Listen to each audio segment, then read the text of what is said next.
The Gadget. On the evening of April 15, 1943, about 40 physicists gathered in what used to be the library reading room of the Los Alamos Ranch School. A small blackboard on wheels stood at one end of the room. In front of the blackboard were several rows of folding chairs. Everyone took seats except for Robert Oppenheimer and his assistant, Robert Serber. Buildings were still under construction, remembered Serber.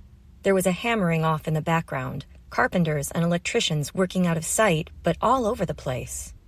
Oppenheimer introduced Serber and sat down. Serber looked down at his notes and began reading quietly, with a slight stutter, but he opened with a bang. The object of the project is to produce a practical military weapon in the form of a bomb in which the energy is released by a fast neutron chain reaction. There was a second of stunned silence. Until that moment, many men in the room had not known exactly why they'd been dragged to this remote mountaintop. Scribbling graphs and formulas on the blackboard as he spoke, Serber began to explain the physics of an atomic bomb. He wasn't much of a speaker, the physicist Isidore Rabi recalled, but for ammunition, he had everything Oppenheimer's theoretical group had uncovered during the last year.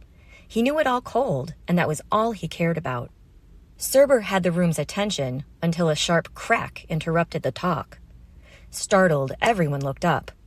They saw a jagged hole in the thin ceiling above and, dangling through the hole, the wiggling leg of an electrician. The scientists heard the man call for help. They heard men running on the floor above and then saw the leg slowly slide up through the hole and disappear. Serber returned to his lecture. Almost every sentence included the word bomb, which began to worry Oppenheimer. He leaned to the physicist beside him, John Manley, and whispered something. Manley walked up to Serber and told him to stop saying bomb. There were too many workers around. When Serber resumed his talk, he referred instead to the Gadget. The name stuck. Around Los Alamos after that, explained Serber, we called the bomb we were building the Gadget. In 4 more lectures over the next 2 weeks, Serber described the physics of how the Gadget might work. Enrico Fermi's Chicago experiment had proved that it was possible to spark a chain reaction in uranium. Fermi's uranium and graphite pile had released energy, but only a tiny amount and slowly. The problem facing Oppenheimer's team was to figure out how to create a much faster chain reaction that would release so much energy it would cause a massive explosion, and the whole thing had to be light enough to travel by airplane. In theory, Serber explained, the design of the bomb could be very simple. They could load 2 pieces of very pure uranium into a specially adapted artillery gun. Inside the gun barrel, they would fire 1 piece of uranium at the other. When the 2 pieces met, they would form a critical mass, the amount of material needed to get a chain reaction going. The reaction would begin, speeding neutrons would hit uranium atoms, which would split, releasing energy and more neutrons. Each fission would release just enough energy to move a grain of sand, but within less than 1/millionth of a second, so many atoms would fission that the lump of uranium would blow itself apart with the force of millions of pounds of regular explosive. Serber drew a rough sketch of what became known as the gun assembly method. Surrounding the uranium would be a tamper, a shield of very dense metal. The tamper would prevent flying neutrons from escaping, bouncing them instead back into the uranium. This would cause more fission and a bigger explosion. Major questions remained, Serber told the team. Exactly how much uranium was needed to form a critical mass? What material would perform best as a tamper? How fast would the lumps of uranium need to be brought together inside the gun? How big an explosion would this type of bomb cause? And of course, would this design even work? We started working immediately, said Richard Feynman. Outside the workrooms, Los Alamos was a disaster. The site itself was a mess, said Robert Serber. It was a shambles, agreed Hans Beth.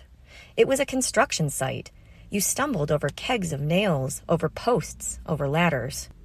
Melting snow sank into the dirt roads, turning them into sticky black mud.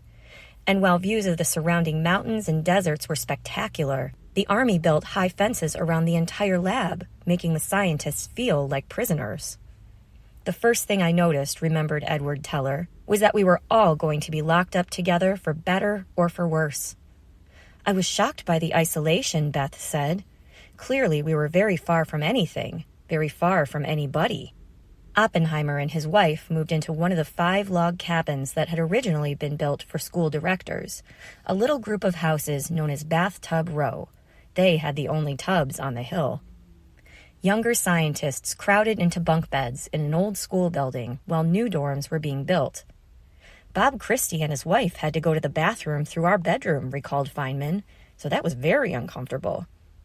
As construction continued, Oppenheimer was often seen strolling the streets of his growing town in jeans and a Western shirt, his thumbs tucked into his belt. New scientists were arriving all the time, and when the director saw someone he didn't know, he'd stride up to the newcomer. "Welcome to Los Alamos," he'd say, smiling. "And who the devil are you?" To get to work, scientists struggled through the mud to the half-finished tech area, which housed labs and offices and was surrounded by another fence 9 feet high, with barbed wire strung along the top. Military police guarded the only gate 24 hours a day. To gain entrance, scientists had to show their white badges. Only the scientists were issued these special photo IDs. Oppenheimer arrived at the gate of the tech area each morning at 7:30, flashed his white badge, and walked to his office. This was a big change from his Berkeley days. A lover of late-night parties, he'd never scheduled classes before 11 a.m. But Oppenheimer knew that it wasn't just his reputation and career on the line at Los Alamos. It was the outcome of the biggest war in human history. And in case the pressure wasn't intense enough, President Roosevelt spelled it out in a personal note. "Whatever the enemy may be planning, American scientists will be equal to the challenge," Roosevelt wrote to Oppenheimer. "With this thought in mind, I send this note of confidence and appreciation."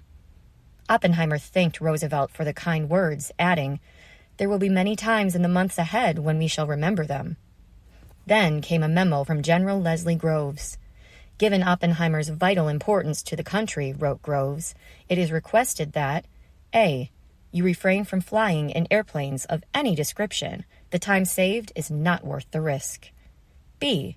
You refrain from driving in an automobile for any appreciable distance above a few miles, and from being without suitable protection on any lonely road. C. In driving about town, a guard of some kind should be used, particularly during hours of darkness." These were sensible precautions, but the truth is that Groves had more than safety on his mind. Many of Groves's intelligence officers still didn't trust the Los Alamos director. They believed he was secretly a communist, and perhaps even in touch with Soviet agents. They wanted him under constant surveillance. Army Counterintelligence Corps, CIC agents, hid microphones in Oppenheimer's office. They listened in on his phone calls and read his mail. Even Oppenheimer's personal driver and bodyguard, the one Groves insisted he have, was actually an undercover agent. Oppenheimer sensed he was being watched, but he never guessed how closely. On June 12th, he traveled to Berkeley to recruit more brains for Los Alamos. CIC agents followed him every step of the way.